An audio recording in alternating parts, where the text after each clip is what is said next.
Namaskar, Sat Sri Akal, Kia ora, and good afternoon, everyone. What an absolute honour it is to stand on this stage to inaugurate this august dialogue with none other than the Honourable Prime Minister Modi. My good friend, can I say thank you so much for generously welcoming me to India and for our very warm discussions that we had this morning. I'm a great admirer of your extraordinary achievements as Prime Minister, as you know. In the almost 11 years that you've occupied the Prime Minister's office, you have weathered the COVID storm and still managed to expand India's economy by 50%. You have lifted 250 million of your countrymen out of poverty and eliminated extreme poverty. And today, India is at the leading edge of technology with massive innovative potential. You were the first country to land on the moon's South Pole, and in the process drawing the world's attention to India's extraordinary technological prowess. And Prime Minister, during your tenure, the men in blue have been the most dominant side in cricket's white ball competitions, most recently winning the Champions Trophy last week in Dubai against my men in black. Yes. And breaking many, many New Zealanders' hearts in the process, including mine, but I will be the bigger person and just say congratulations.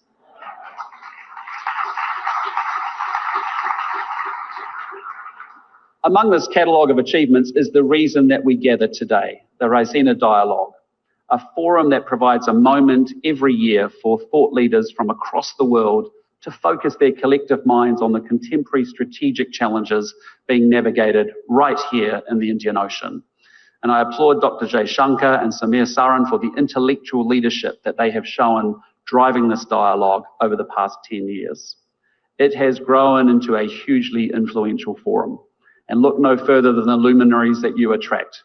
6 former heads of government and ministers from over 30 countries and representation from so many more here today. And I just hope that my remarks today add to the debate in some small way.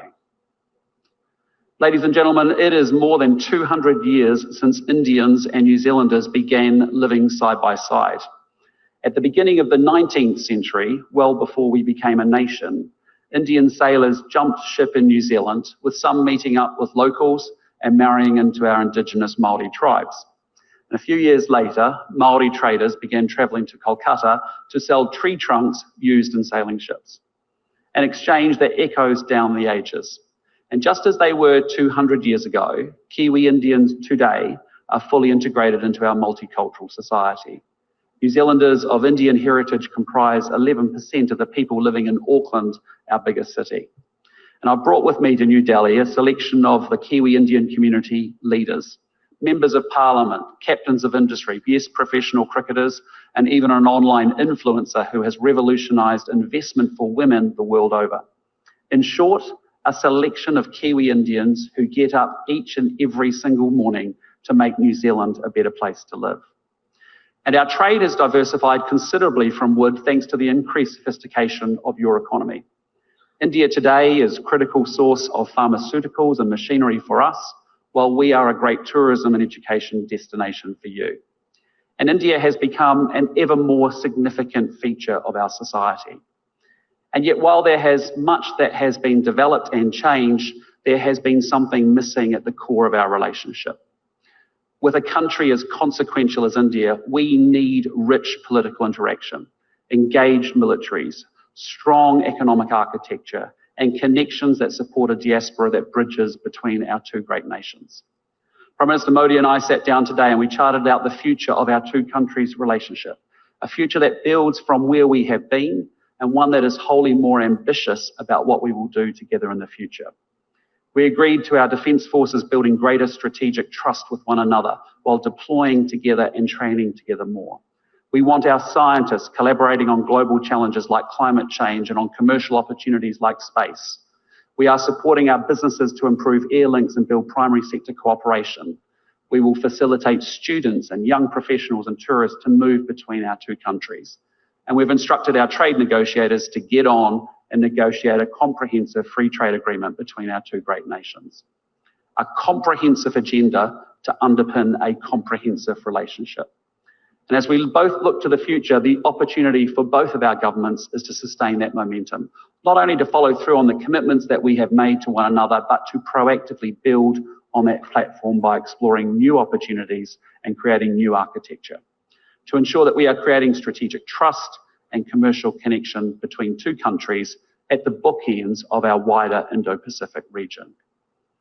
Ladies and gentlemen, it is to the Indo-Pacific that I now turn, and there are many reasons to be excited about our region, and I want to single out the two biggest opportunities. First, India and New Zealand are fortunate enough to live in the world's most economically dynamic region. The Indo-Pacific will represent 2/3 of global economic growth over the coming years. And by 2030, it will be home to 2/3 of the world's middle-class consumers. And India itself lies at the heart of this exciting economic future. And it's easy to focus on the troubles the world faces, but it's worth reflecting for a moment on what economic development at this scale means at a human level. Here in India, you've gone from only the very few in rural areas having a water or power connection to almost everyone. And that means that people have better health and education outcomes, and that in turn creates hope and optimism about the future for individuals and their families. Replicated across literally hundreds of millions of people, that process of development generates dynamic economies, growth that offers massive opportunities for every country in the Indo-Pacific region and the families and the individuals within them.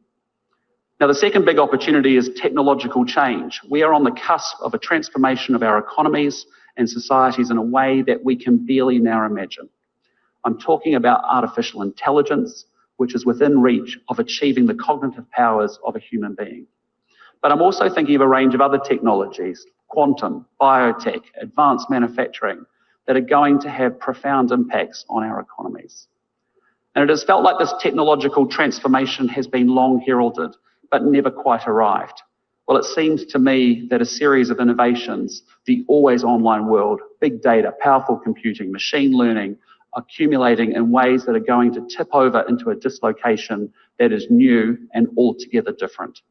The game is about to change because we are on the cusp of an explosion in the application of AI, a technology that will have an impact across the whole economy, not just in one or two sectors, a technology that will transform the way that we work, the way that we study, and the way that we entertain ourselves, a technology that will force governments to think in entirely different ways about how they deliver public services and secure their nations. And certainly this presents risks that will need to be managed. For example, militaries are already using AI, which means the international community is going to need to develop new norms about how this is done in a way that ensures compliance with the rules of war and also ensures human responsibility in conflict. But my message is that while we need to manage that change, we cannot allow ourselves to be paralyzed by the risks. For those who believe that they can outcompete through this period of technological disruption and dislocation, the opportunities are there. The citizens, the companies, and the countries that embrace the coming change will be the ones that reap the dividends. Yet there's also no doubt that there are fundamental trend lines in the Indo-Pacific that present geostrategic risks to both growth and prosperity. And these have long-term drivers that are not going away and have been amplified by recent events. Past assumptions that underpin the previous generation's geopolitical calculations are being totally upended. A fortnight ago, the Singaporean Foreign Minister, Vivian Balakrishnan, put this change very eloquently when he said, "The world is now shifting from unipolarity to multipolarity, from free trade to protectionism, from multilateralism to unilateralism, from globalization to hypernationalism, from openness to xenophobia, and from optimism to anxiety." This is a global change, not isolated to one region. And certainly though we live today in an Indo-Pacific navigating contest and rivalry with a period of strategic uncertainty, I think there are three big shifts that make for challenging times for all of us ahead. The first is that we are seeing rules giving way to power. Previously, we could count on countries respecting the UN Charter, the law of the sea, and world trade rules. That sadly cannot be assumed in an age of sharper competition. And instead, we risk dangerous miscalculation at flashpoints, and these range from the militarization of disputed reefs to dangerous air movements, from land border incursions to breakout nuclear capabilities. And of course, it's not just flashpoints, but a slow shift in Indo-Pacific realities that change calculations. Recent demonstrations of naval force near New Zealand's maritime surrounds, for example, sent a signal that alarmed many of my fellow citizens. Second, we are witnessing a shift from economics to security.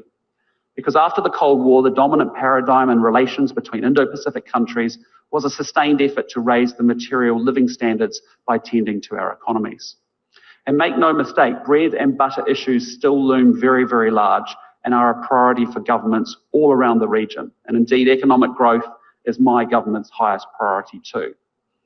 But across the Indo-Pacific, we also see governments dedicating increased attention and resource to military modernisation. Military build-ups reflect a need to prepare against uncertainty and against insecurity. And some military build-ups, however, are underway without the reassurance that transparency brings. National security demands are expanding. Governments need to protect their people and assets against foreign interference, cyber attacks and terrorism. In the last few months, a new threat has emerged with damage to critical infrastructure like subsea cables. Well, you can't have prosperity without security, not least when the tools of commerce themselves require protection. The third big geo-economic shift, as I see it, is from efficiency to resilience. Where previously Indo-Pacific economies saw even deeper interdependence as a dynamo for growth, that can no longer be assumed in an age of decoupling.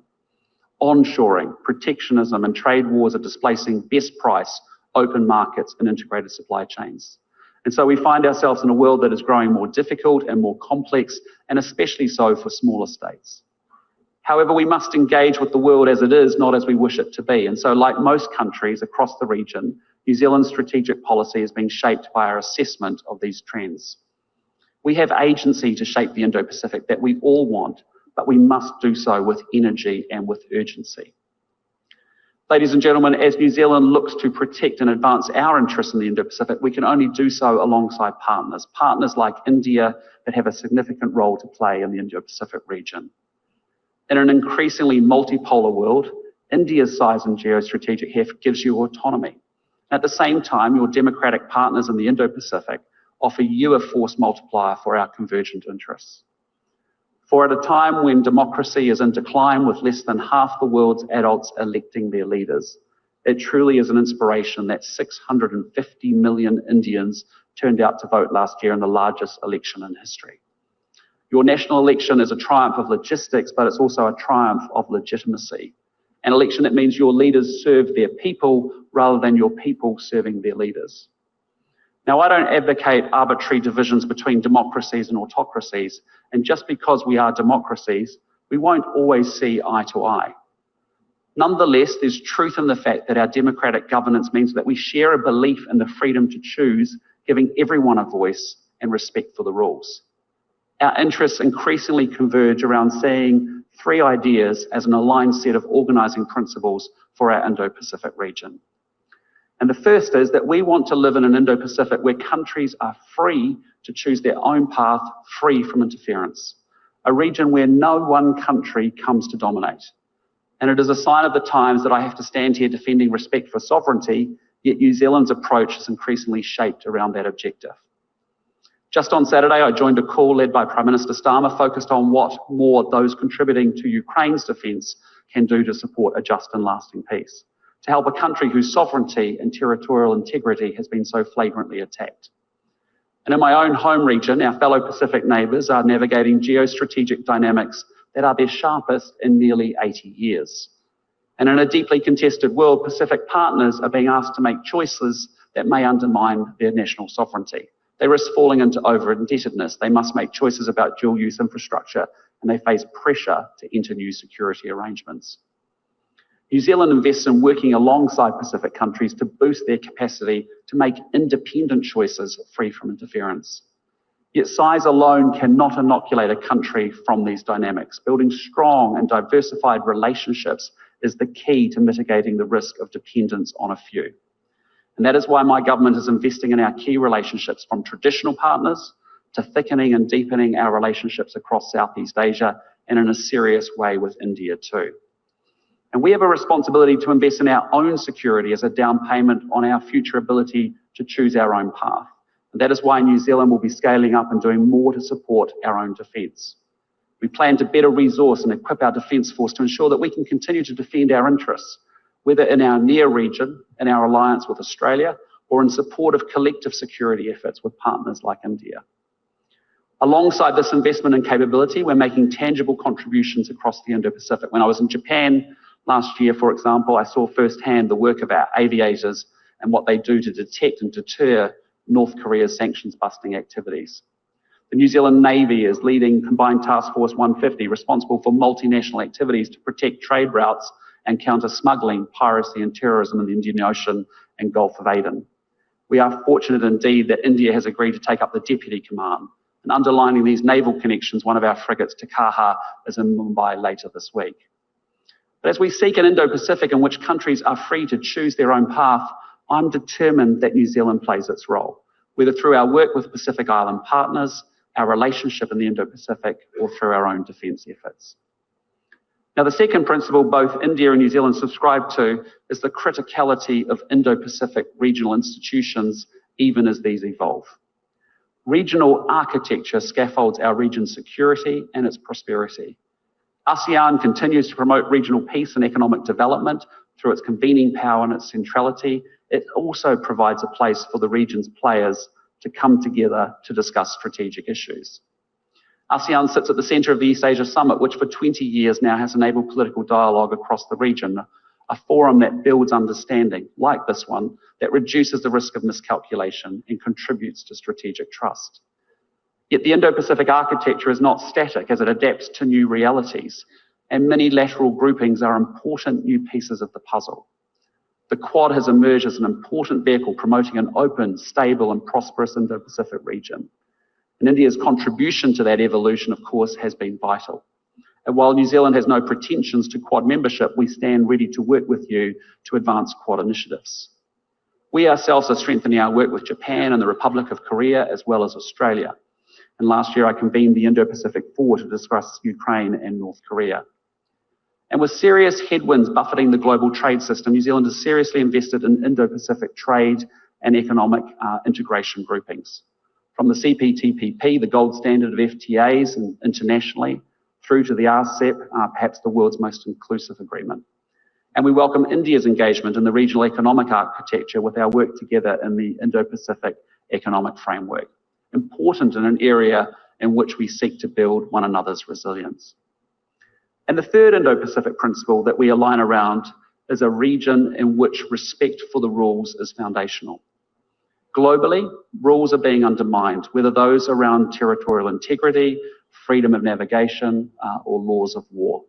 Yet these are the very rules that preserve an Indo-Pacific order that is not might is right alone. And as I've said before, there is no prosperity without security. The rules that underpin our security also allow our businesses to operate with great certainty. And those rules deliver daily in meaningful ways for our people and our populations.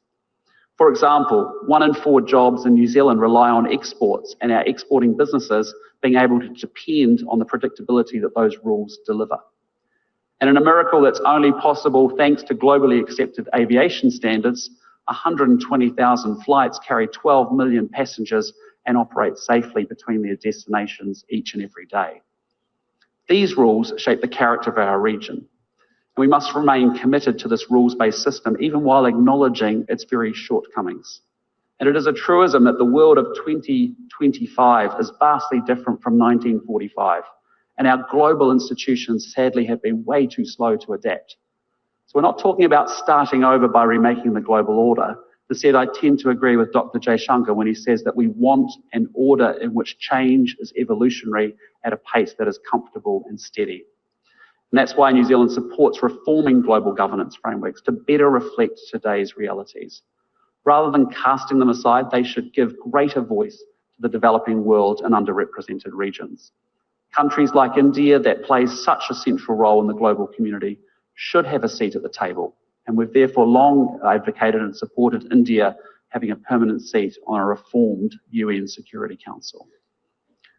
Distinguished guests, ladies and gentlemen, it has been truly a privilege to speak with you today at this important forum for global dialogue. The geostrategic picture I've painted is quite stark. Rules are giving way to power, economics to security, and efficiency to resilience. And the tectonic shifts unfolding highlight that we, working alongside partners and friends, must navigate disruption, uncertainty, and sharpening pressure on our national interests. Yet we will not be overwhelmed by complexity and challenge. We must go forward with great confidence. We live at the heart of the world's most exciting and dynamic region, the Indo-Pacific. We live in an era of technological transformation that offers outsized opportunities. And we are countries with solid underlying democratic institutions which will underpin our society's future success. India and New Zealand have extraordinary talented people, and both our countries have a clear plan that reflects and reinforces the connections between our security and our prosperity. We cannot afford to be thrown by the rapid pace of change. We must grapple with shifting realities and capitalise on these for all of our people's benefits. We will create and seize opportunities. We will invest in our capabilities. This is our region, and its future will be shaped by the choices that we all make together. Thank you, ngā mihi nui, and dhanyavad. Thank you very much.